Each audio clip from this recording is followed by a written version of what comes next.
burst into tears, I just start straight up crying. I'm whining like nothing I've seen before, and I haven't tried that stuff before. It's just such a big, relief getting it done finally, after hunting around for so long and then getting it done on a sambar deer, which is pretty hard hunting. Big Buck Registry's Deer Hunting Podcast, episode number 233. Ulrik Orskov, Danes, Bull Tahr, and Dirty Steak. Support for the Big Buck Registry and the Deer Hunt Podcast comes from Black Ash Outdoor Products. Reduce your risk of tree stand suspension trauma with a Tree Stand Wingman, the Tree Stand Emergency Descender System. The Enforcer. Take control of your odor footprint with your personal ozone generator. The Rack Packer. Don't drag your deer out of the woods like a caveman. Never drag a deer again. No need to kill yourself dragging a deer when there's the Rack Packer. Use the promo code BIGBUCK, BIGBUCK, at checkout to earn free shipping at $23 value. Go to therackpacker.com. Covert Scouting Cameras. Remote cameras for hunting, wildlife, and security. The Horny Buck Seed Company. It's all about the freshest seed. Morse's Sporting Goods. A full line of sporting goods without the sales tax. Northwoods Common Sense. New England's finest whitetail deer lures, 100% fresh, pure, and undiluted. And Big Buck merch. For only $19.99, you can get a cool, high-quality Big Buck t-shirt and show support for this podcast by visiting www.bigbuckregistry.com/MERCH.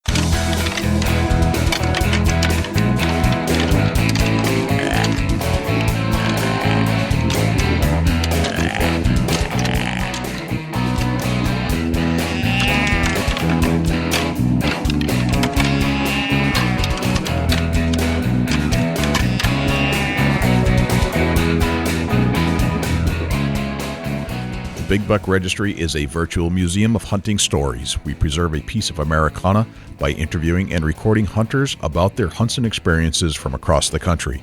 And who knows, maybe we'll learn a thing or two along the way that'll help us take our hunt to the next level. Hey, this is Adam Hayes from Team 200 and themoonguide.com, and you're about to push play on one of my favorite podcasts, the Big Buck Registry. Hi, this is Barry Wenzel from Brothers of the Bow and Trophy Whitetail Boot Camps. I'm not really sure what a podcast is, but you're about to push play on what is now my favorite podcast, Big Buck Registry's Deer Hunting Podcast.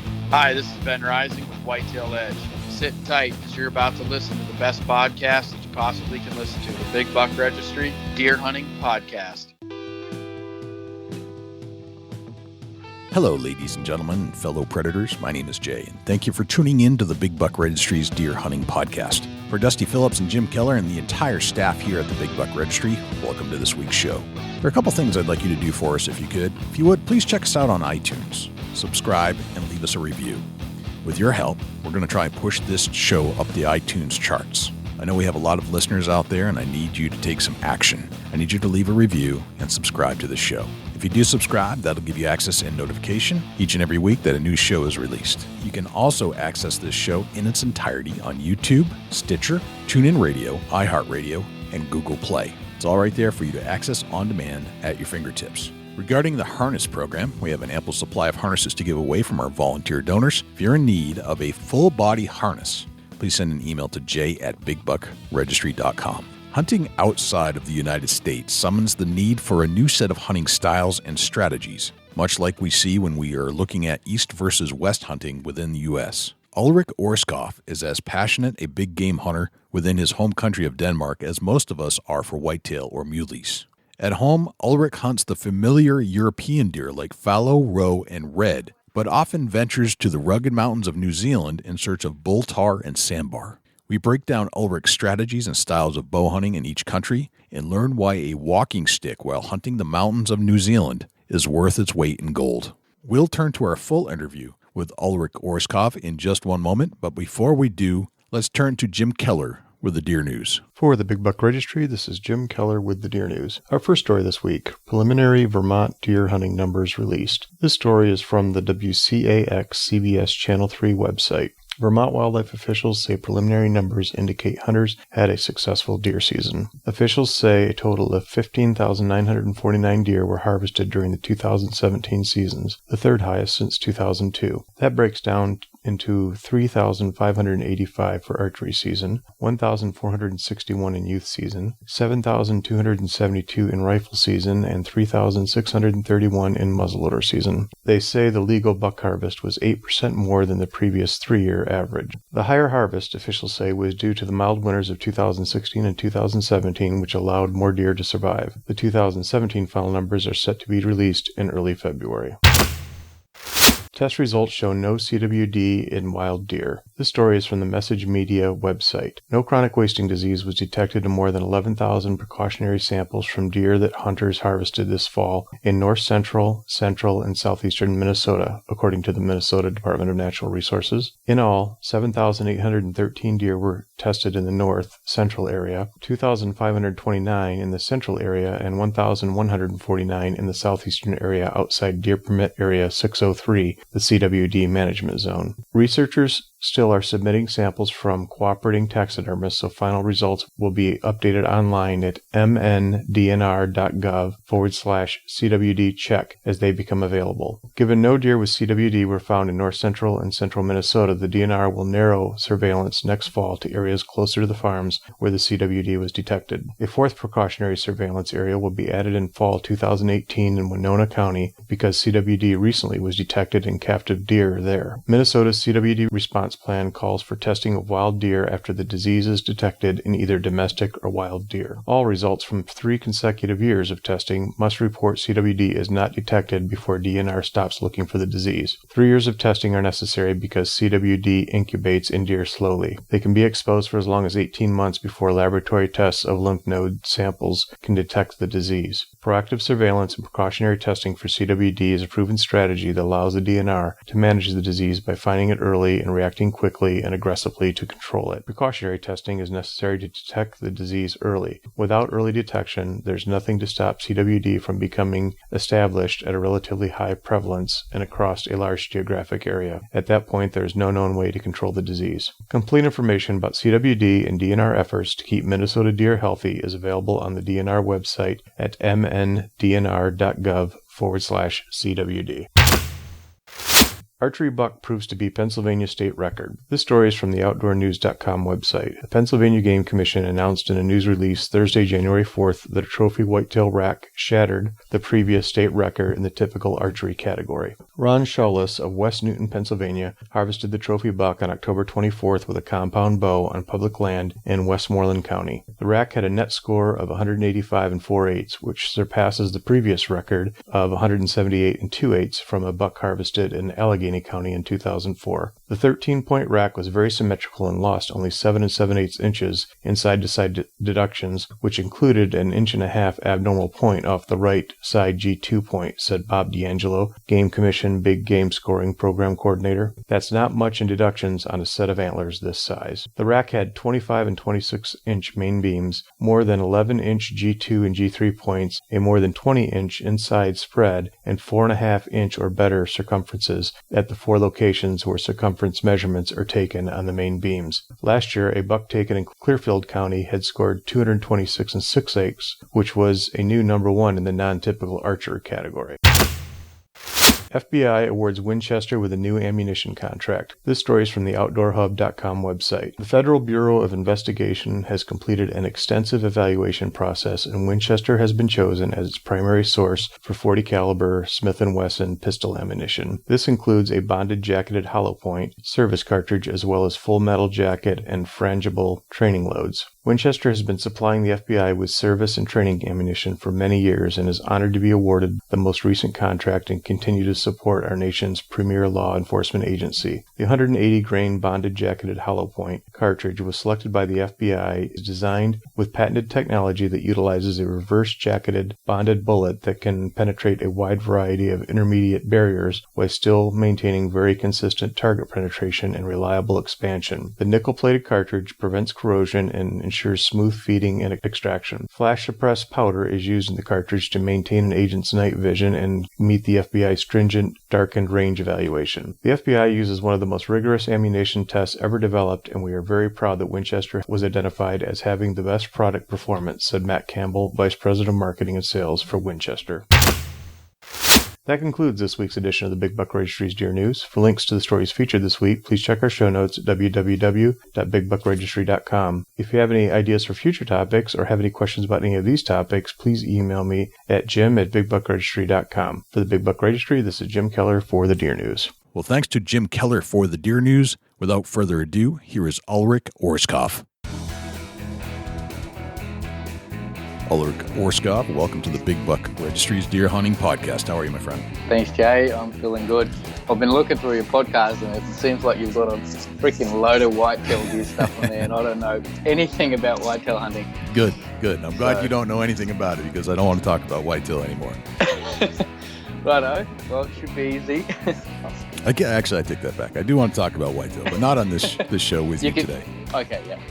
No, that sounds good. Excellent. Sounds good, man. Very nice, man. So I've been watching your videos. They're pretty intense, and it looks like you're a bow hunter. You explore the vastness of the world. You hunt big game.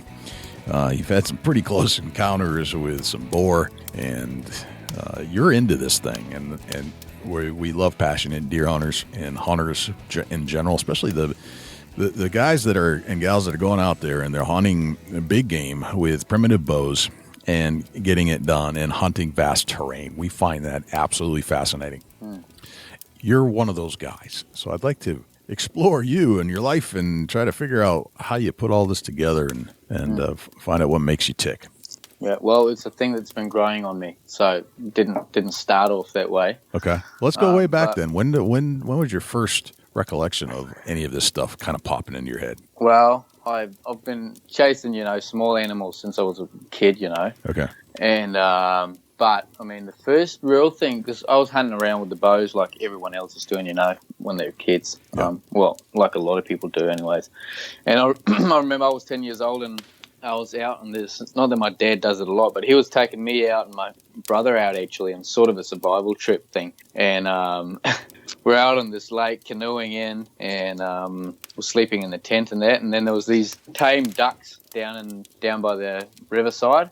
And I remember going down, and I'd been shooting a lot with the bow, and I was pretty efficient, and I was asking my dad. He was out on the out in the lake sort of thing on the walkway. And I was yelling out to him if I could shoot one of the ducks, and he was like, "Okay, you got to be real quick because there's people coming." And I remember I'd actually lured them in with bread, you know what I mean? Yeah. And then I pretended sneaking up on them, and actually I ended up shooting one of these ducks from a meter away, just down through the spine and everything, and it was flying out in the water, and I was running out and getting it and grabbing out the arrow and running back inland and hiding, because then immediately after these people come in their canoes sailing in, and I'm just hiding up in the forest with this dead duck. And yeah, it was pretty intense. So yeah, that's one of my memories. I think that was the first bit of game I shot with the bow. Really? Yeah. Okay. All right. Very cool.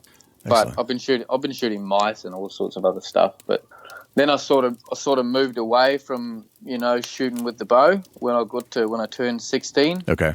Because then I could get my hunting license here in Denmark, and so I started hunting with a shotgun. I got my own Irish setter, and we hunted, partridge and pheasants and woodcock and all that sort of stuff. And then I started getting a little bit into the rifle hunting, and I sort of realized that Denmark we've got a lot of hunters here compared to how much land we've got. And so prices just, whenever there's sign of red deer, prices just skyrocket, and you can't get, especially when you're young, you can't really get close to any good hunting. So I was starting to look out, and then I was also trying to get into the vet studies at the same time, which meant that because I didn't have the grades at the time to get into the vet studies, like they take 50% into the vet studies with the grades and then 50% on the second quote, where things like farm work counts. And so I was looking for farm work and hunting, and then, New Zealand was just ended up being perfect for me. Okay. And so that was sort of the first trip I did, outside of Denmark hunting. Gotcha. Yeah. So Denmark, that's your home. That's where you're from.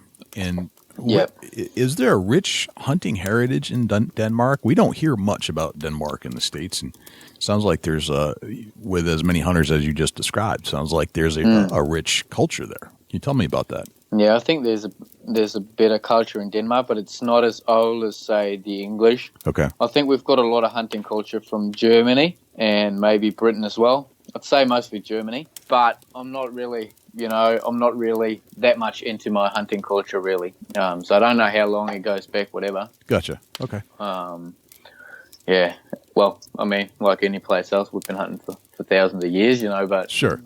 Hunting culture-wise, yeah, I'm not sure. What's a hunt like in Denmark? Is it you said it's a cultural thing. Do you have a group that you hunt with, or are you a solo guy? Oh, you can do, well, most people go out, a bigger group. But I mean, there's different, like we've got the buck season, roebuck. So roe deer is the thing we hunt the most. Then you've got the red deer and the fallow, and which is when you're accessing land with that, it's a lot more expensive.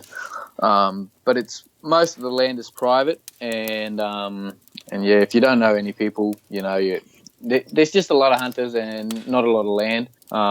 The one thing we do have though is the public waters. So every bit of water that's basically salt water, you can hunt for free. Okay.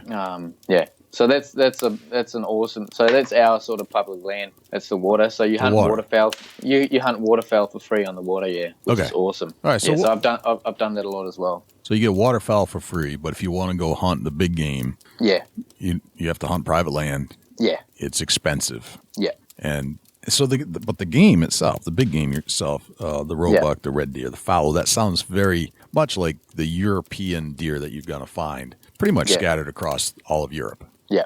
Okay. Yeah. There's a bit of sika, but not really. Not a lot. Okay.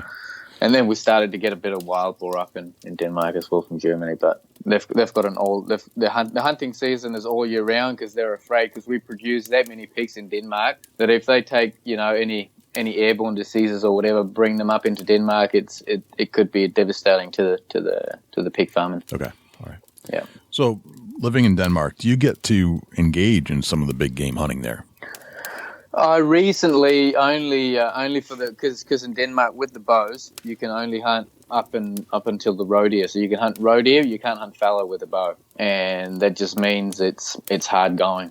And but recently I did for the first time buy myself access to a bit of private land with some other guys. So we're four bow hunters now, and we've got a relatively large area. I think it's 250 hectares, which is pretty darn big in Denmark, especially for four guys. And so I'm lucky to have become part of that. And it's been my first season now, and I managed to wound a buck with the bow from a tree stand, and then I had to get a guy with a dog to come and track it up for me, and then he shot it with the shotgun. So it wasn't the experience I was hoping for, because I've been chasing, these roe deer for a long time, but they're just really skittish and they're so small, and, season starts in the beginning of May, and then after that, vegetation just starts to explode, and so it just becomes really hard to find them, and yeah. Right. Like rabbits, but yeah, like rabbits, yeah. A bit bigger than rabbits, but yeah, hard to find. Right. They're sneaky. And pretty unpredictable. Like it's hard to put a pattern on them, I think. Yeah. Gotcha. What's your favorite species to hunt now that you've hunted a variety at this point? Oh, that's a good question. I'm thinking I'm going to have to go for the tahr. Right now, they fill up so much of my head, I'm thinking about it a lot. So tahr is an awesome species to hunt, but Sambar deer is also, I love hunting Sambar too. You said, it's called a tahr? Yeah, tahr. Tahr. And where are they located?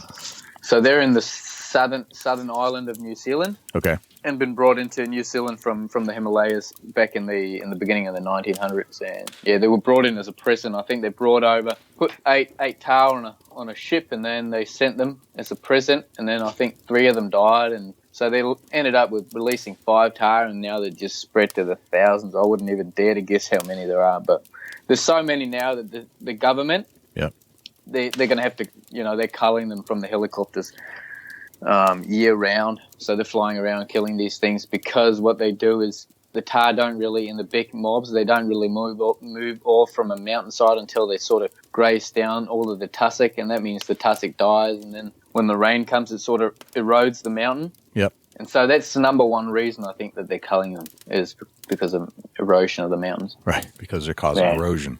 Yeah. It's crazy how the cycle of life and the geography and all your landscape is related to the animals and upon which grow there. Yep. It is crazy.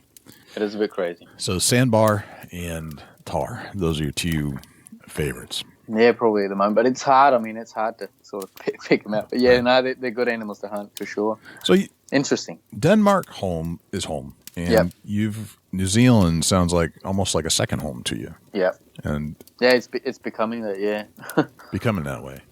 Yeah, New Zealand and Australia, but I think sort of New Zealand is growing more on me, even though I think I almost spent as much time in Australia. I think it's just the landscape and the people. It's and of course, you know, the freedom to, you know, because there's not much, you know, and that's the thing I found that I really hate. It's just paperwork and all that sort of stuff, and there's just basically none of that in New Zealand, you know, hunting wise. Explain that a little bit. Especially compared to Denmark. Well, you can go to New Zealand and you can get your you can get a hunting license you get your hunting license for free. You can do that. You do that online, and then you can get your firearms license, and you pay $25 for that.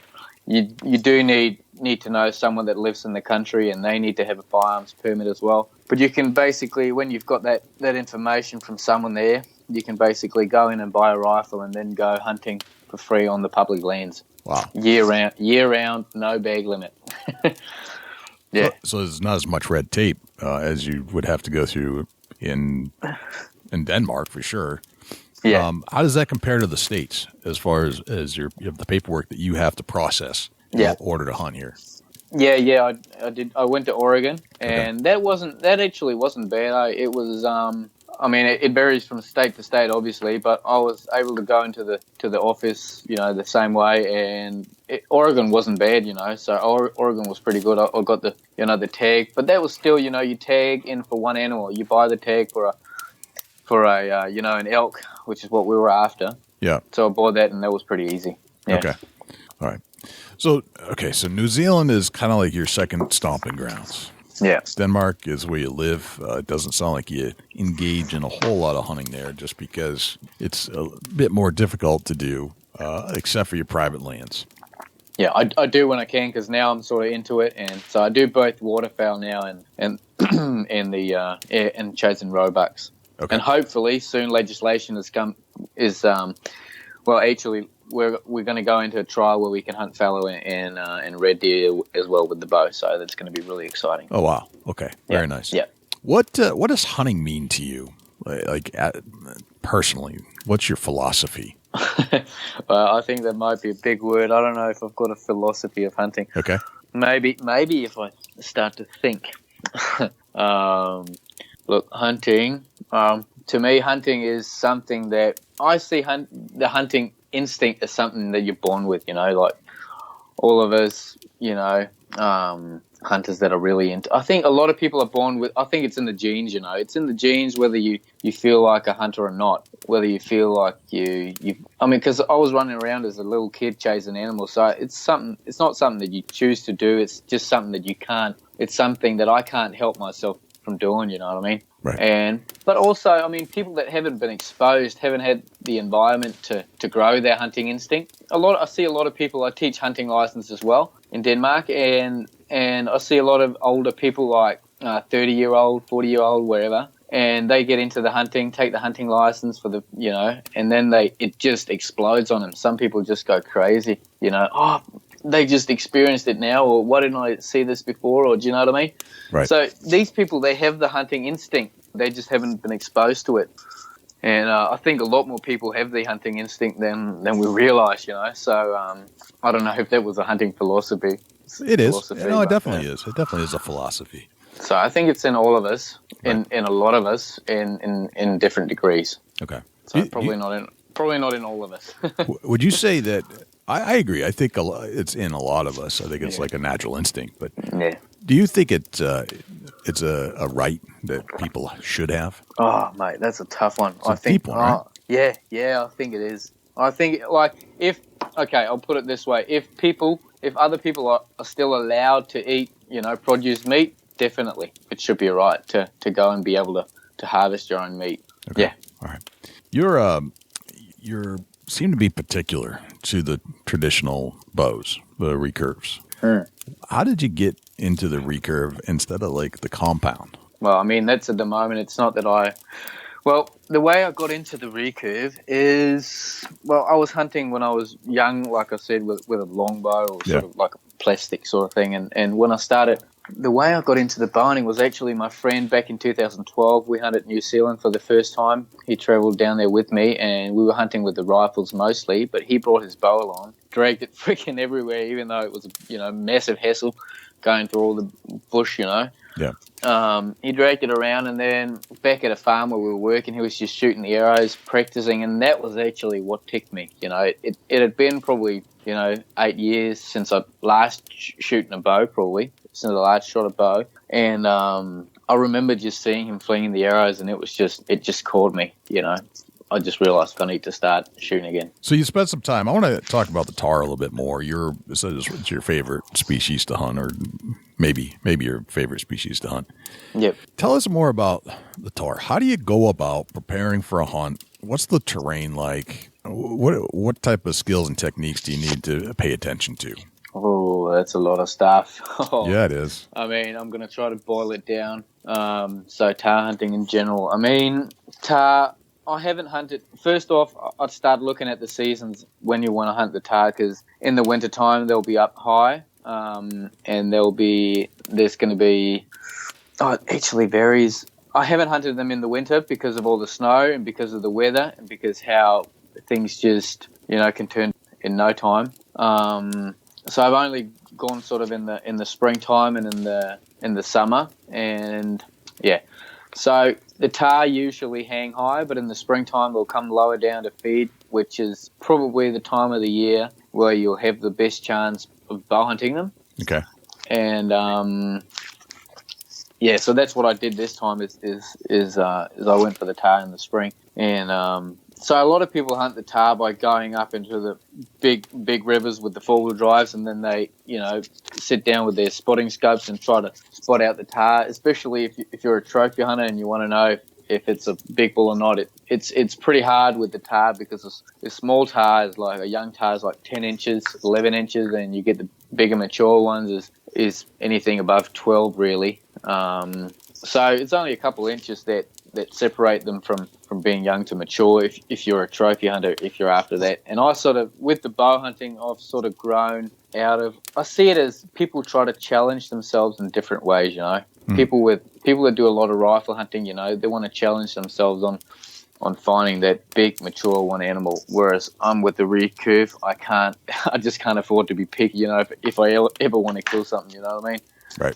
All right. Yeah. So with the tahr hunting, what's the strategy as far as the approach with a bow? You got to get close. You said that you can't be too picky, but what's that strategy like? How do you get close? Is it a spot and stalk? Do you have to be quiet? Are they respond to calling or anything like that? Yeah. So the tahr, they're pretty, they've got a pretty strict pattern, especially, I wouldn't know but yeah, they're pretty hard, they're pretty easy to pattern, which means that if you watch the tahr, usually they'll hang high during the day, bed down, and then they'll come lower down to feed. And that's what you really want to, you want to pay your attention. You want to see which way they move down, because that's often the way they're going to move down every afternoon, every night, all depending how much hunting pressure they have. They'll come down even at 4:00 in the afternoon. And then you can make your setup, the day after, or you can try to make your move in on them. So you want to move in on them when the wind starts to go down, obviously. Okay. So you can go in on them in the afternoon or in the morning. That you'll see them make their way back up into bed. But in places where they're not hunted as much, I mean, they've got a longer. They hang out more. Okay. So like any other species, Okay. So you can follow a pattern of where they're going to routinely end up. And are you hunting the trails coming in and out, and are you on the ground? You on a tree stand? How does that work? It's a lot of it's open. It's most of the places it's open, and so you spend a lot of time behind your binos. Okay. A lot of time glassing these big faces, and that all depending how you hunt. If you hunt from the bottom of the river and then make your way up, I mean that's hard going because you're going up and down every night. I prefer to either you can get a helicopter in and you can camp high. I haven't done that. I've done it once where I was actually taking out another guy to get a tahr, but you can get a helicopter in, or you can walk your way up a ridge and then camp on top of the mountain, because that way you'll be able to, if you're not sure where the tahr are, you'll be able to walk the ridge line of the mountain and then glass down, and you'll be able to stay on top of them, and then you can actually move down while they're bedded, and get ready for whenever they start feeding around their bedding area. Gotcha. So there's a lot of different tactics, but being above them where they can't, because they're always looking down. They don't expect danger to come from above, so that's what I enjoy the most, is being on top of them. And then, because that way also you'll have the entire day when the wind is coming up to hunt them. Whereas if you're below them, you sort of need the down drifting wind to actually get close. Right. Yeah. Okay. So in reality, the terrain is kind of rugged. It sounds like they like mountainous terrain, like a mountain goat almost. Yeah. Oh, definitely. Like right. it's unbelievable the places you'll see them just jump around. Sheer rock faces. Wow. Yeah. So in order to get above them, you're going either for a hike or you've got to find another mode of transportation in. Sounds like air is a pretty the comfortable way to get in. Yeah. Okay. Gotcha. Yeah. So there's a lot of tahr on public land. So there's a lot of hunting that can be done, but it's also on public land. It's really hit and miss. Like you can walk for miles and miles and you won't see the tahr, either because you've had the helicopters in there and shoot the hell out of them, or because you've had poison. That's a thing that they also do in New Zealand. They poison areas, but the official explanation is killing possums. So that's like what do you call these types of animals? It's like a big is it a rodent? It's not really a rodent. It's like kind of like a rodent. Sure. Yeah.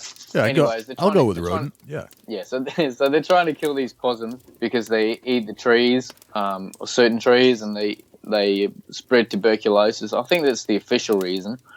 But at the same time, they kill a lot of deer and they kill a lot of tahr. Or maybe not that many tahr, but the tahr that hang low. Anyways, what I'm saying is hunting public land can be really hit and miss, because they try to control the numbers in that way. Yeah. Okay. So it can be really hard going, which is why if you don't have a lot of time, which, 2 weeks is not really a lot of time to hunt public land, you're going to want to see a guide if you've got expectations of coming out with something. Okay. Yeah. In the terrain that you're on, you have to get close. How close are shots that you're taking? For me, with the bow, I am right now, or when I was hunting, because it sort of varies depending what shape I'm in. I shot the tahr. I got this time. I shot from 12 meters. Okay. But that was in the thick light. That was, where I was actually able to get close. In the open, I wouldn't know. I've come to 20 meters quite a few times. That's 2 years ago. The thing was, back then, I just wasn't really in the zone for hunting the tahr. And what I mean is I was just coming straight from doing exams back here in Denmark and just basically hopped on the plane and I just hadn't practiced enough with the bow to be comfortable. And I hadn't killed animals for probably a year and a half before that with the bow. So I wasn't in the zone, which meant that when I got to 20 meters of that tahr, I felt like I was just pushing closer. I didn't feel like shooting. And I pushed into 13 meters once, I remember. And when you get that close, you just can't, it's just hard going. You know, you just can't move. And then, And as you're approaching the target, yeah. Are you standing still? Are you like sneaking around through rocks? How does that final close occur? Yeah, well, when I got my tahr, so that is actually a bit different from other ones that are in the open. When I got my tahr, it was in the thick scrub, like I said, and so it was more sort of it was spot and.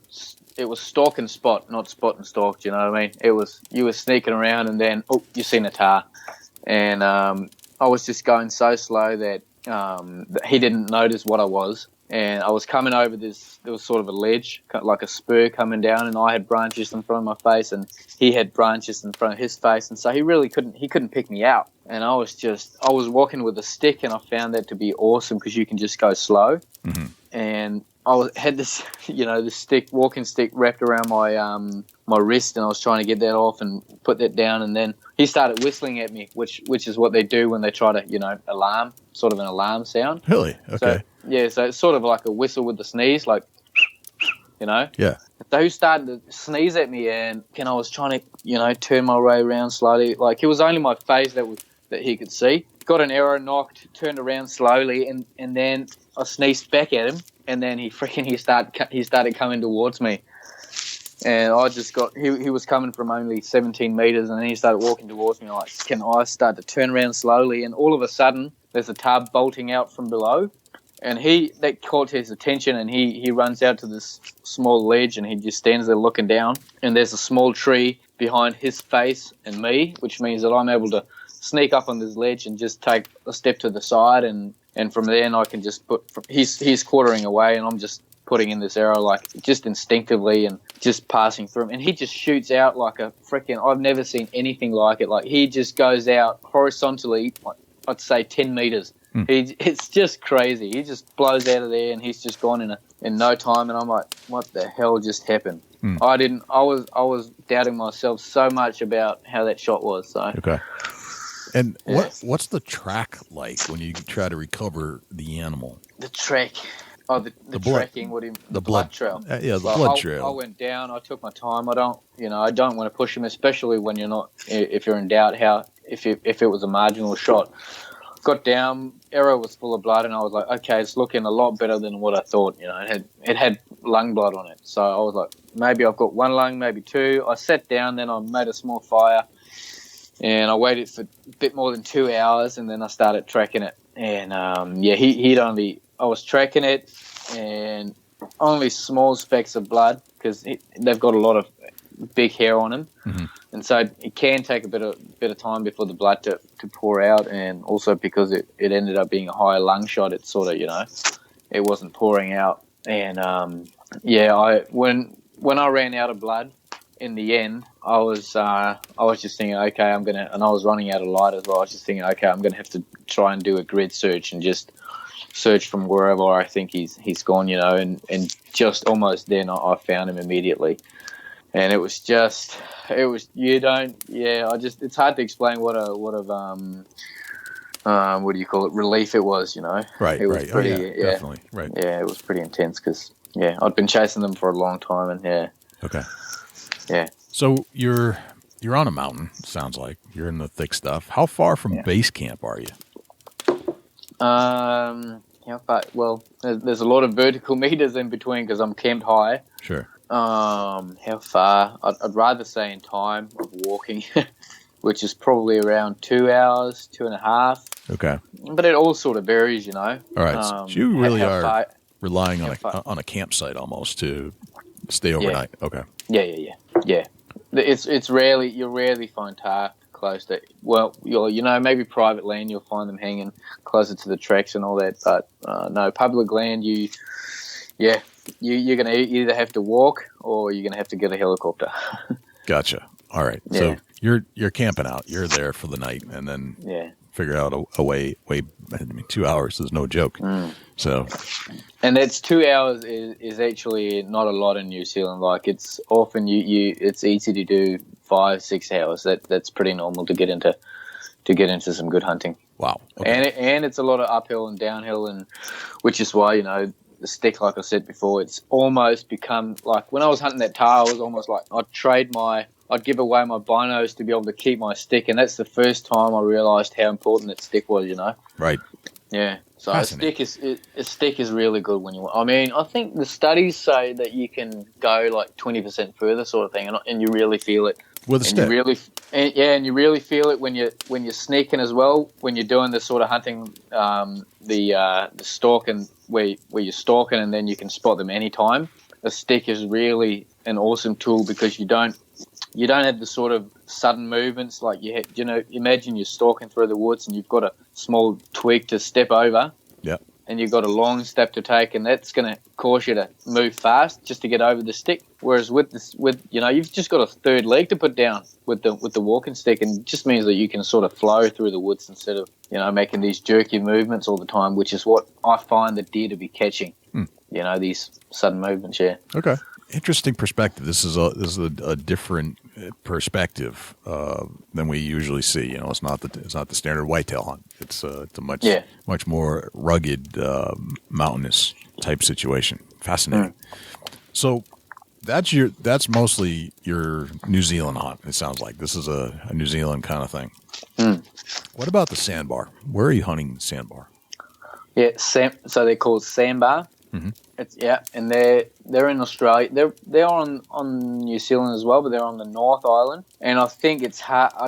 I'm not too sure, but I think it's harder hunting sambar in New Zealand than it is in Australia. I mean, bush is not as thick in Australia, and the hills you're going to be hunting are not as steep. And there's a lot of sambar in Australia. A lot of sambar if you're in the right places. Okay, all right. And so I'm really looking forward to going and hunting sambar again. And so they're just a big animal, large animal. You can sort of compare them to the elk body-wise, not as big. They'll be the sambar are the third largest of the deer species. So you've got the moose, and then you've got the elk, and then you've got the sambar. Okay. So they're not quite as big as elk, but they're up there. And huge animals, and they're really, once you've hunted them for a while and you see how they walk about and how they react when they see something, you find they're really inquisitive. Like they're really, I don't know if inquisitive is the right word, but they're interested. When they see something, they don't, if they're not sure what you are, they'll hang around a bit, and they'll try to, what they do is they honk. You should try, and if you've got access to it now, you should try and put it on YouTube or something. It sounds like a freaking, I don't know, like one of those horns you've got on the stadium. Yeah. Like one of those right. fan things. Yeah. It just, and when and if you're not prepared for it, if you're just walking through the woods, and you hear one of those, you'll jump, you freaking, you get really scared. Because it's so loud. Huh. So loud, yeah. It's a cool animal. It's a really cool animal, and I mean, it's good because it's a big target for me. I've got a bit more of a range. Like I'd be able to shoot out to probably 25 meters. Okay. Which is, I don't know, close to 30 yards, I'd say, on a sambar, because they're so big. Sure. Okay. When I'm comparing it to roe deer, which is just tiny. So. Right. Gotcha. Yeah. But the sambar, they're probably, just to add, the sambar probably also some of the hardest deer to hunt because they're so alert and because they don't move a lot, and you'll just be amazed how quietly these big animals, will sneak through the woods. Don't make a lot of noise and stand still a lot, and they've just got massive ears, so they've got a lot of good sensors on them. Gotcha. Do you care about scent control at all? No, not really. Okay. Which I know is a massive thing in the States for some people. It can be. And, I've had my thoughts about I've thought about it a lot, scent control. And, I mean, when the wind is good, you don't need scent control. When the wind is bad, I think maybe scent, because, I mean, there's got to be a threshold to how much a deer will take before it registers as a threat, you know what I mean? Right. Before it clicks. And I think if you can reduce the amount of scent coming out of your stuff, I mean, maybe, but it's just way too much hassle for me to care about. I would say I'm guessing it would only matter in 0.5% of the times where you're hunting. That's my idea of it. Yeah. I haven't done studies or anything, but yeah. It does seem that if you're in a camping environment where you can't get to a base camp where you can really hone in on scent control, that it's almost pointless, and that you're better off just trying to play the wind completely than trying to reduce your scent cover unless you're in fairly easy ground to cover and not far from base camp. But when I'm saying that, I completely understand why you would want to do a lot of scent control if what you're doing is sitting in a tree stand and only that. Correct. Right. You want to do whatever gives you an advantage, you know what I mean? Right. Even if it's a 5% advantage, you know, you're going to do it because you spend that much time in the freaking seat, you don't want to miss out. Right. So, yeah, I completely get it. Yeah, I can see, but if you're moving around all that time anyway, yeah, then the scent control probably isn't going to help a ton with all the movement you're making. But, yeah, you're right. If you're sitting still completely, a tree stand or just on the ground or a blind, scent control matters a lot. Yeah. Okay. Yeah, I could have, and like I said, I haven't done the type of hunting, so I've only made my own thoughts about it. Yeah. Right. Let's, you got a video award from the Monocular. Yeah. And it was based around a video that was, I think, fairly viral, right, on social media. And it was you taking a shot at a boar that then charged you. Yeah. Can we talk about that a little bit? No, that was a pretty intense situation. Well, that was in Australia, and I was hunting. It was a bit of private land. I was hunting.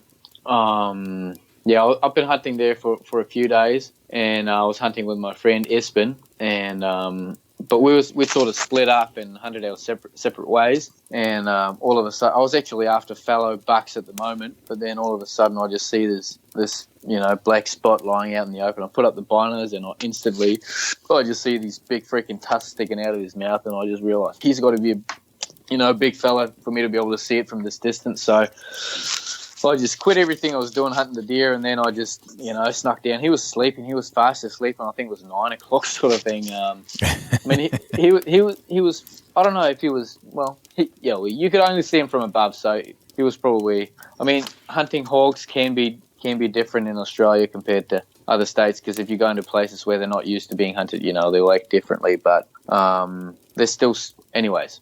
Yeah, they're still skittish in this area. So I made my way down slowly, and wind was good all the time. So I was rushing in the beginning, getting down quickly, and then slowing down once I got closer to him. And I could just see he was still sleeping. I was putting up the binos every time, check in, and got in. Wind was still pretty decent, sort of going sideways. And I remember getting into, probably 15 meters, which is 19 yards sort of thing, and then stop there, and then I just look, and that's actually perfect. I love, shooting an animal that's either looking away, lying down, bedded, or sleeping, because you can take your time, and that animal's not going to move, and that gives you the time to take a really good shot. So right.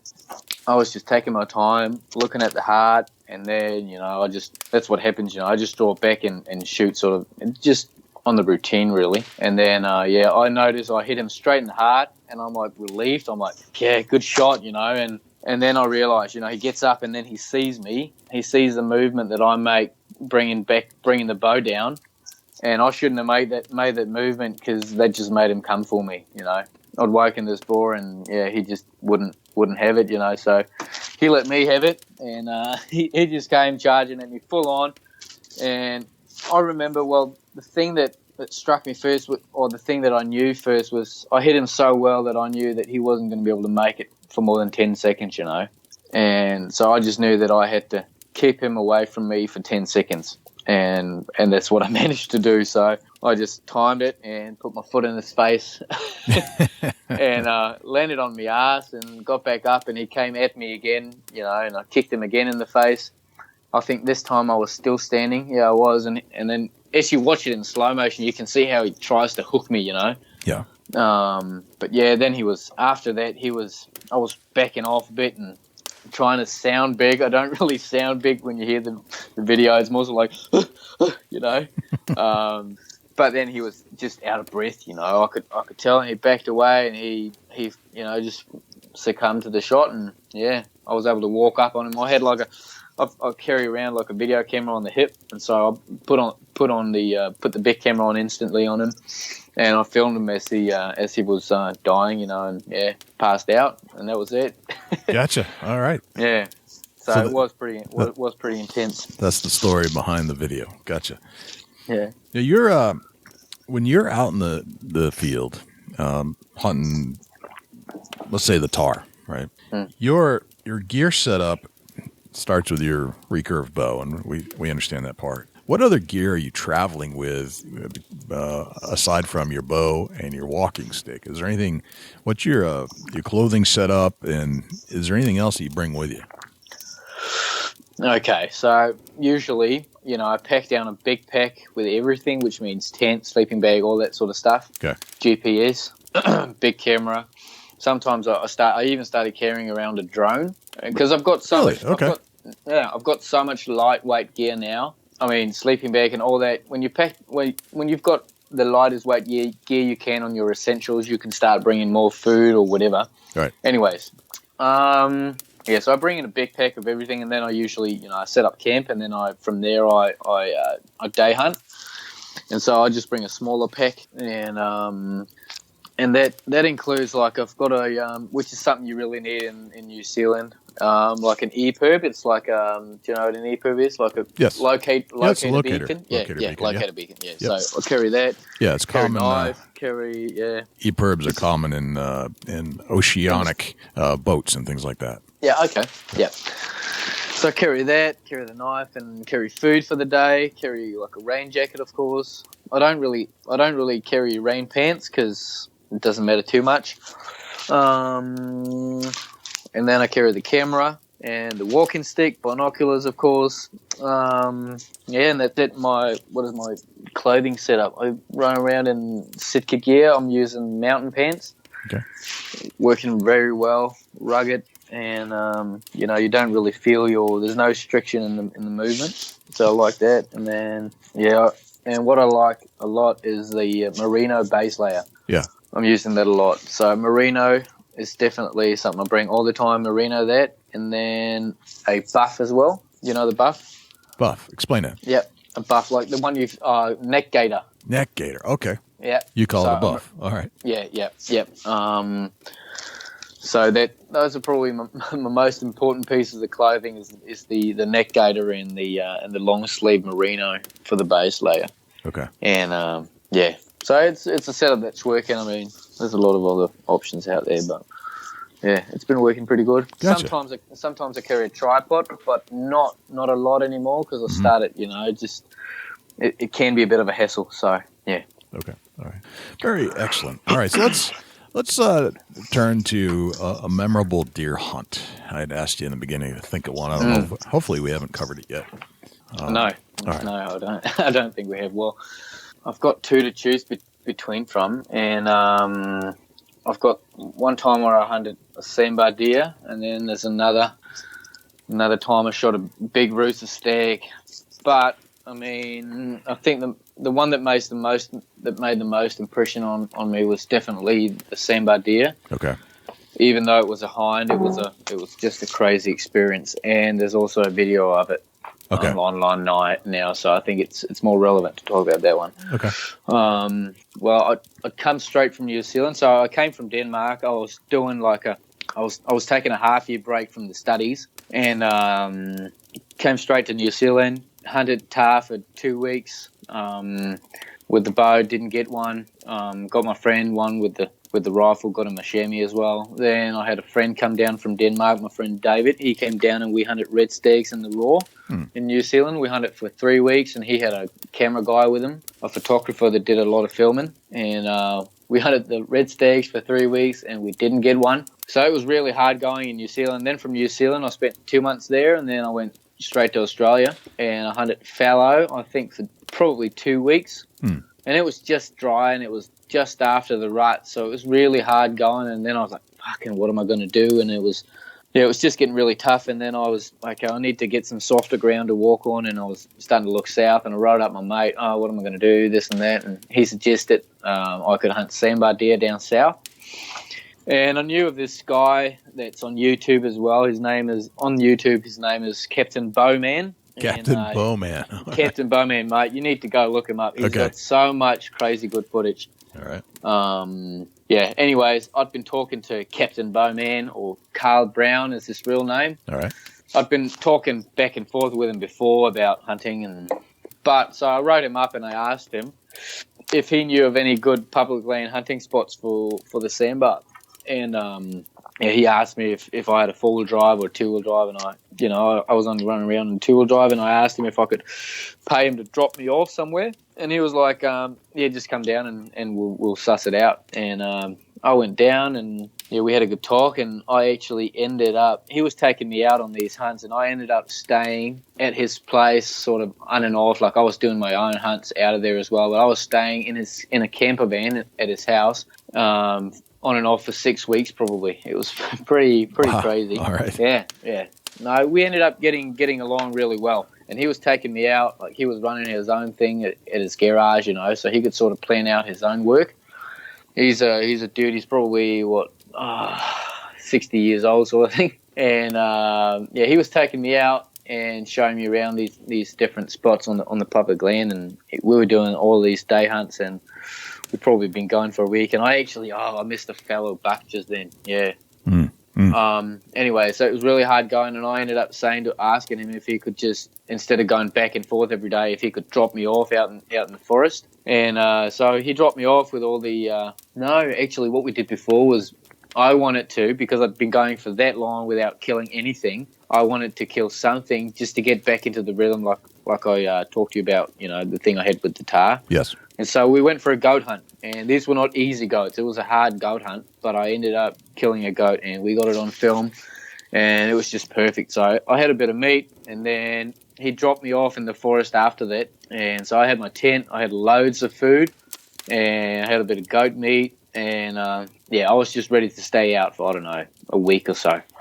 And so I think first day or second day, it's just pissing down, and I end up spending probably, I think it was 35 hours in the tent, just because I had forgotten my rain gear, Oh, okay. And I just couldn't afford getting it wet, that would mean I'd have to go out. And so I think on the third day it sort of cleared, and then I had a good hunt that day, had a good look around the area. And then the fourth day in the morning, it's still a bit drizzly, but I just don't want to be in the tent anymore. Like, it really sucks staying in that one-man tent. And so... Right. By yourself. By myself. And, what can you do? I mean, you're toasting a bit of bread and that, but right. So I'm sneaking out, and it's a really good day for it. Like, there's wind in the trees, it's coming down with rain, and it just means that the senses of the deer, they're sort of disabled because they can't hear a lot. And, so they just hunker down somewhere, and they try to get out of the wind. And so I get to this tight gully. I don't know if you call it gully in American. Yeah. Yeah, I would call it gully. Okay, yeah, absolutely, yeah. And so there's this tight gully, and I'm getting to it, and I'm thinking, okay, there's got to be deer in there, because it was quiet down the bottom, and there was a lot of stuff to hide in. And so I'm just sneaking along real slowly, and just using the binos all the time, and I'm seeing these kangaroos feeding further up in the gully, and I just know, okay, when there's kangaroos, there's potential of other deer hanging around, because it's a good spot to hang out. So I'm just slowing down, and I get up to this big tree trunk, and I just stand in front of it, and I'm looking at the roos. They're probably 50 meters away, sort of thing. Yeah. And I'm just standing there thinking, okay, I mean, any time a deer could walk by. And all of a sudden, it just happens. I mean, after standing there for 10 minutes, there's a sambar walking down the opposite face, and it's coming just straight towards me. And I'm just like, my heart starts racing. It's crazy. And she comes into probably, at 15 yards, she starts to slow down. And then she comes a bit closer, and then she starts looking up my way, sort of thing, looking down, looking at my way again. And then she slowly... And by then I've got, the bow up in front of me, so I'm ready to draw. I haven't drawn yet, but I'm sort of halfway drawn. And then she's turning even more and more. And then, when she's quartering on, I end up sending the arrow, and it's going in. And then, she runs off with the arrow sticking out of her. And then the arrow falls out, and I can't really see well because it's foggy. Mm-hmm. So I try to follow her, look through the binos, and then it's really hard for me to pick her out. But I think I can see her ass up in there. And then... I'll just sit down and watch her, and then I'm thinking she's dead, and then I just burst into freaking tears, I just start straight up crying. I'm just crying. I'm whining like nothing I've seen before, Yeah, right. And I haven't tried that stuff before, it's just such a big, relief getting it done finally, after hunting around for so long and then getting it done on a sambar deer, which is pretty hard hunting. Right. It was a pretty special moment for me. Great story. And, that's awesome. Yeah. But then what happened, I'm going to make it short now. What happened was I didn't want to push it. So I was holding back because I wasn't sure of the shot. The shot ends up not being as good as I hoped. It was only one lung. She walks down into the gully and then she expires there. So I'm just sitting there watching her go down and die, and it probably takes a total of, 15 minutes after I shot her. So I was feeling pretty bad, but at the same time pretty good. It was sort of mixed emotions. But then I got the captain in there and he helped me drag out the meat, and we carved up the meat, and it was beautiful. It was beautiful. So that was an awesome hunt. Beautiful. Love it. Yeah. So you're an omnivore as most of us are here on the show, and you do you do a lot of the catch and cooks? Like are you killing meat and then cooking some meat at camp? Yeah, mate. I'm starting to do that a lot more now. Okay. And what I like to do is just the dirty steak, where you just cut up like a small chunk of meat and then you blow away all the ashes from the coals and then you cook it just straight on the coals. Really? Yeah, it's awesome. Okay. It's awesome because you cook it, so it doesn't take a lot of time to cook it. Sure. And you just put it on there, flip it around, like a minute on each side, and it's just brilliant. You get the red inside, the really barbecue sort of thing out on flavor on the outside, and it's just you need a bit of salt, so I carry a bit of salt and then salt on the flesh, and then it's beautiful. Either that or you can take like a rock in the fire and use that as a plate. So sure, yeah, okay. I do that a little bit, but yeah. I was gonna say it sounds like a dirty steak. It sounds like it can be has the smoky flavor from the wood and the smoke and a little bit of seasoning, and you're good to go. Yeah. There's your protein for the day with a good flavor. Right. Yeah. You can't rely on that though. You got to bring your own food, but no, it's sure. a good way. Yeah. You're not gonna count on it, but if you have you have it. Yeah, I'm doing a lot of, carrying out the meat as well. So what I'm doing most of the time is I debone the animal instead of gutting it and that. So debone it and just put it in the pack and walk it out, yeah. Gotcha. And then eat some on the way, yeah. I've noticed also that some of your stuff, when you get back home, it looks like you're into some other culinary adventures like curry, for example. Yep. Done a few curries on the from the Tahr, and I managed to get a chamois as well. You know the chamois? I don't know how you pronounce it in the States. Chamois. You know the chamois? I don't think I do, no. So they're this mountain antelope, I think you'd call them. You're going to need to look it up because maybe you'd have seen pictures of them. Yeah, okay. So chamois. So that's CHAMOIS. Okay. Anyways, it's a mountain antelope, and they're sort of like the Tahr, but they come lower down as well on the west coast. Okay. So yeah, I did curries of both chamois and Tahr, and that's awesome eating. Excellent. And can you tell us a little bit about how you make your curry? I'm curious. Yeah, well, you start by, it's a lot of different spices. So it's cinnamon, it's freaking just a whole lot. I think like eight or 10 different spices go into this thing. Okay. Anyways, you cut up a few onions. You just quickly fry these onions with the different spices in them in the pan. Then you put that in the slow cooker, and then you quickly fry up the meat as well. Put that in the slow cooker as well, and then you add tomato and a couple other spices, salt, pepper, whatever, and then you just slow cook it for 3 hours sort of thing.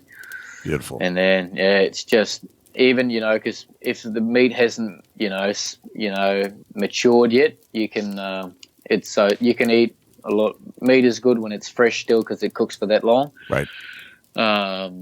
Yeah, and it's a good way of eating scrap meat, like meat with a lot of tannin in it. Yep, break it right down. Yeah, and then, just serve it up with Greek yogurt and a bit of naan bread, garlic naan bread. Sure, oh yeah, that stuff's good. And, so that's a really good dish, and, I just tend to make like a whole heap, like a big portion of it, yeah. Beautiful. But, like with cooking, especially back home here in Denmark, I don't know what it's like in some, other places, but a lot of people, they misunderstand a lot of how good game really can be because they're used to people overcooking the shit, because they're used to cooking food with a lot of fat in it, but, as you know, game is so lean and you need to cook it the right way to get the right result. And when you do, when you when you know how to cook it, it's just the best you can get, And so I tend to, steaks and all that sort of stuff, just really quickly. I like it red on the inside. Just cook it really quickly on the outside, and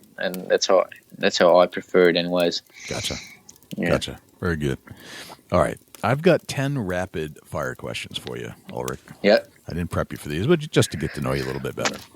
Go for it. All right. What's your number one hunting tip of all time? Oh, that's a tough one. Hunting tip. Well, okay, hunting tip.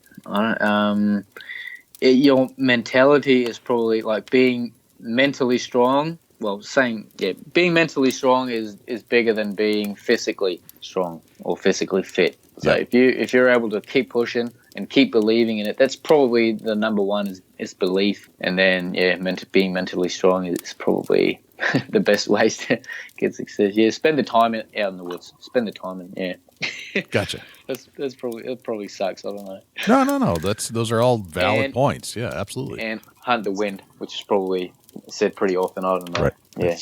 All of those are essentials to hunting success. No question. Yeah. Yeah. All right. We all have these items. Maybe you don't. Maybe you do.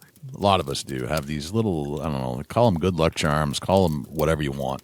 Sometimes if we forget it at home, at base camp, in the truck, it drives us crazy if we don't have it with us. What's that one thing for you? Oh, actually, I don't have one of those. I think what I always want to bring is the neck gaiter I was talking to you about. The neck gaiter and the merino thing. I don't think I've hunted without a merino base layer on. Okay. All right. So I think maybe that's one, and then the other one's probably face paint. Yeah. Okay. All right. Yeah. It has become sort of a thing, almost even when I'm rifle hunting, I feel like. Okay. Right. Okay. Yep. Makes total sense. All right. What's your biggest pet peeve in life? What's that? What's your biggest pet peeve in life? What is that? What does that mean? All right. So a pet peeve is that one thing that really bugs you. It's not really it's not like a global importance thing, but to you might be a bad driver, might be just these little idiosyncrasies that other people have that drives you crazy. I don't know if you've got one of those. Something that ticks me off. Yeah, something that ticks you off. Hey, I'm not really sure. I think I'm pretty good at just letting things slip. Okay. Some people don't have them, but usually, sometimes most people have something that just drives them crazy. Like I hate doing things twice that only need to be done once. That's like one of my biggest pet peeves. Yeah, gotcha. No, I can't. Come on. No. Okay. How old are you today, Ulrik? Just turned 26. 26. All right. Yeah. After a lifetime of 26 years of experience, what would you tell the 13-year-old Ulrik Orskov, knowing what you know today? Keep doing what you love. I mean, just I don't think I have any regrets. Yeah. So yeah, keep doing what you love doing. Okay. You're at a hunting convention somewhere in the world, and a stranger comes up to you and strikes up a conversation. They ask you what you do for a living. What do you tell them? What I do I studied to be a vet, and I don't make a living from it, but we actually do get paid to study here in Denmark. So I'm pretty fortunate with that, which is one of the reasons I get to travel as well. So I write articles as well. Okay. I've taken student loans to be able to afford, going out, but I teach hunting license, write articles, and do massive loans. All right. Very good. What did you have for breakfast this morning? Every morning is rye bread. Do you know rye bread? Oh, yeah. One of my favorites. So I do 3 pieces of rye bread and 3 eggs. And then if I've got the time, zucchini, what do you call it? Yeah. Yeah, zucchini, yeah. And sometimes eggplant, bit of tomato, and then, that's my breakfast. Yeah, delicious. Sounds good. Yeah, it's good. All right, you can have your own billboard. Do you have billboards in Denmark on the side of a highway, big canvases that do advertising? All right. Okay. You get to have one of those, and it's a blank canvas. You can put anything that you want on it. What would it say? What would it say? Okay, just something, just a text or something. What would it say? What would you want to tell the world or get the world to go do, or a hashtag? Maybe get outside. Right. Right. Yeah. Yeah, that's a good one. That's a good one. Yeah. If I say the word successful to you, who's the first person that pops into your head and why? Who's the first person? I think I'm pretty successful. Okay. Successful in being happy, and that's what I would describe success as. Not being happy because money. I mean, it doesn't buy you happiness, and it really doesn't. I mean, it gives you freedom to do stuff, but you can't really say it gives you happiness. So I'm just going to say whatever makes you happy, and if you're really happy, I mean, that's the best success you can have. So gotcha. Okay. Yeah. All right. What's a typical day in your life look like? Well, right now I'm back in freaking dark Denmark. I don't have a lot of light here. It's been pretty sad coming back. It was good in the beginning, but it's pretty sad now. So I get up in the morning. I go over to right now it's not that big days, but we go over and then we look at X-rays. Okay. And then we sit down in groups. We talk about them, write something down, and then we do presentations, whatever. And so at the moment we're looking at X-rays and ultrasound and that sort of stuff. Yeah. Yep. Makes sense. Yep. All right. And then finally, what's a typical hunting day in your life look like?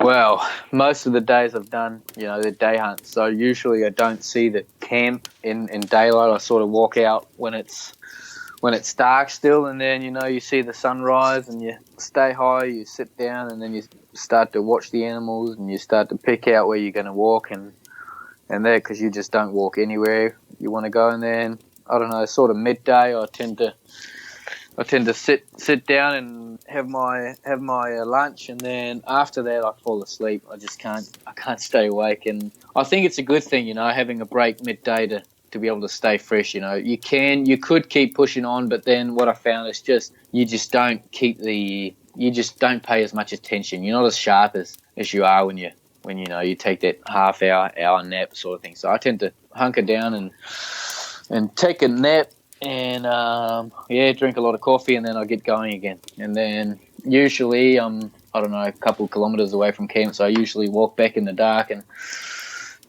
that's a good hunting day. Yeah. All right. Well, how do you take your coffee? I actually started because I couldn't find the instant one I liked. I started using plunger coffee, but in like a tea bag sort of thing. So I actually makes sense. All right, yeah, I get that. Yeah, that makes a lot of sense. Awesome. Yeah, so I really enjoy that, even though it was a bit extra weight. I mean, every weight, all the weight just counts when you're walking around the mountains, and you realize that pretty quickly that you want to try and cut down. So, anyways, that was really good coffee. Excellent. Very good. All right, those are the 10 rapid fire questions. Appreciate you going through that exercise with us, Ulrik.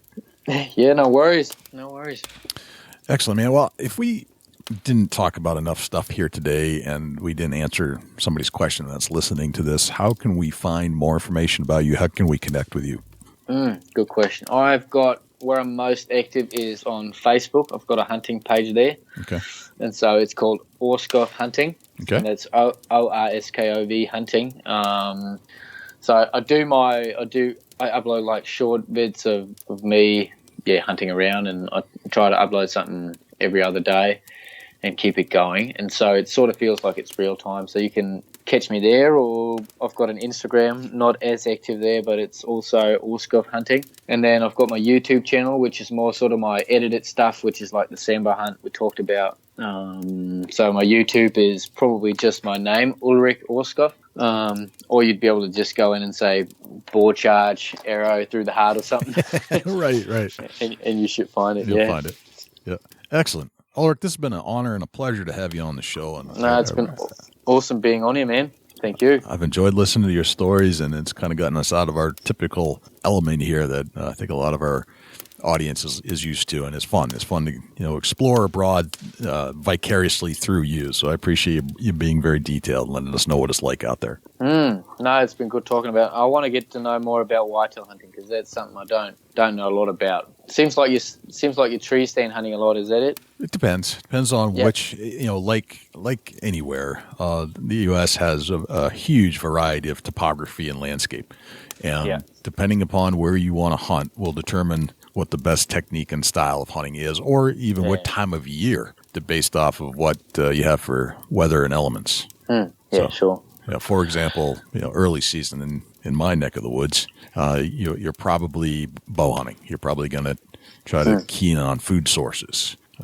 Then as the rut kicks in. The gun seasons typically open up, so you may change your style. You may go to a still hunt. You may get up into the mountains and get some of the ridge bucks that are hunting up there. And then after that, if snow falls, then it turns into. But they're pretty hard hunting, aren't they? That's what I sort of gathered. They can be. They can be. It depends on the population where you live. In New Hampshire, we have a very low population, so it gets kind of challenging to routinely come across anything that has good antlers, for example.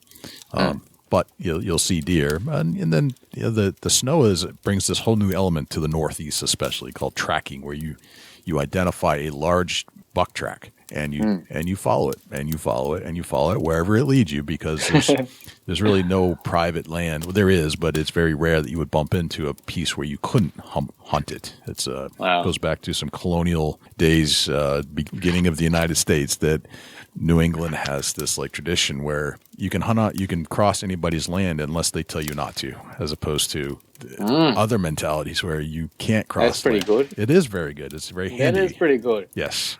I mean, it sounds a lot not like Denmark. Right. It's a lot of freedoms there. So that's it's a much different aspect. I mean, you still respect landowners and their property and things like that, but you do have the right as a citizen in a lot of these states in the Northeast to simply cross somebody's land unless they post a sign on their property that tells you otherwise. No, that's cool. Yeah, it's pretty neat. I appreciate you coming on the show and spending some time with us. No worries, mate. Well, thanks to Ulrik for joining us on the Big Buck Registry Deer Hunting Podcast. It's always fascinating to learn how hunting is done around the world. We so often think of whitetail hunting on the East Coast versus muleys or elk on the Western Plains. There's so much more hunting that's done around the world, we tend not to think about it. I don't think I've ever thought about hunting in Denmark.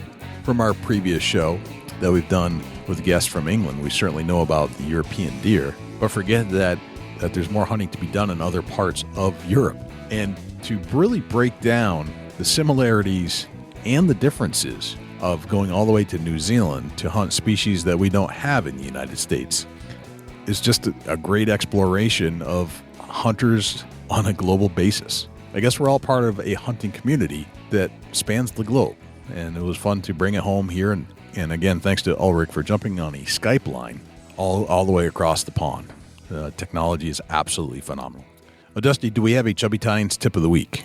Yeah, Jay, I've got a tip of the week this week. The Chubby Tines tip of the week is sponsored by Morse's Sporting Goods. Firearms, used firearms, bows, used bows, located at 85 Kentucky Falls Road in Hillsborough, New Hampshire. Give Jim a call at 603-464-3444, morsessportinggoods.com. Your dollars go further in New Hampshire. There's no sales tax. Morse's Sporting Goods. A lot of people ask me, why are the ruts going on? They have a doe come in and they're hunting a scrape. Let's say, for instance, Jay, we're hunting over a fresh scrape, and it's an active scrape that maybe multiple bucks have been hitting, and maybe it's a public scrape. But a lot of guys tend to sit up on a scrape, and they say, man, I had a doe come in, and she messed around this scrape for a good while, and I thought to myself, what's she doing? What's going on?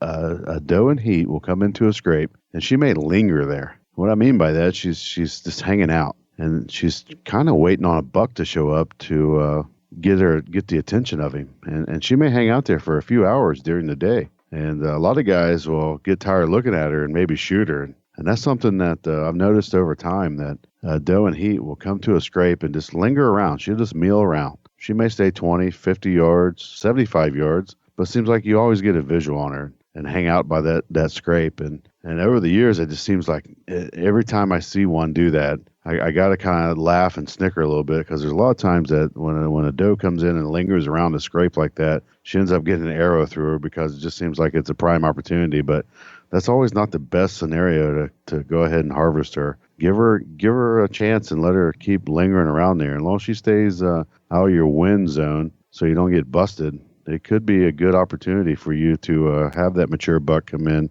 looking for a hot doe, and she kind of just trap him there. And once he finds her, he's going to hang out with her. So be careful on letting that meat missile fly when a hot doe is coming in to linger around a scrape. Dusty, where can we find you when you're not hanging out here in the studios with me? Shoot me an email, Dusty at BigBuckRegistry.com. You can look me up on Instagram and Twitter at Chasing Antler, Facebook.com/Chubby Tines Outdoors. Jay, where can the people reach out to you when you're not on the mic? Likewise, you can shoot me an email, jay@bigbuckregistry.com, and you can visit us on Facebook, facebook.com/bigbuckregistry. We're also on Twitter, which is twitter.com/bigbuckregistry. We're also on Instagram, instagram.com/bigbuckregistry, and YouTube, which is youtube.com/bigbuckregistry. On YouTube, you can listen to all of our podcasts in their entirety. As far as videos are concerned, it's a boring video, but the audio content is there, so you can actually listen to our podcast. You can also listen to all of our live shows that we've done on Thursday nights when we do them, and we've gone back and re-interviewed a lot of our previous guests we had on the show just to put a face to a voice, let's put it that way. You can always listen to our show on other places as well, not just YouTube. We're found on iTunes, iHeartRadio, TuneIn Radio, Stitcher, and Blueberry. And if you would like to submit a buck to our page for consideration and be featured on our page in front of 250,000 diehard deer hunting fans, all you have to do is go to bigbuckregistry.com/mybuck, and all of the instructions will be right there. I think that's pretty much everywhere we're at. I think that's a wrap, Dusty. That's a whole lot of big buck, Jay. Sure is. I'm Jay Scott. I'm Dusty Phillips. And this is the Big Buck Registry's Deer Hunting Podcast. We'll see you next week.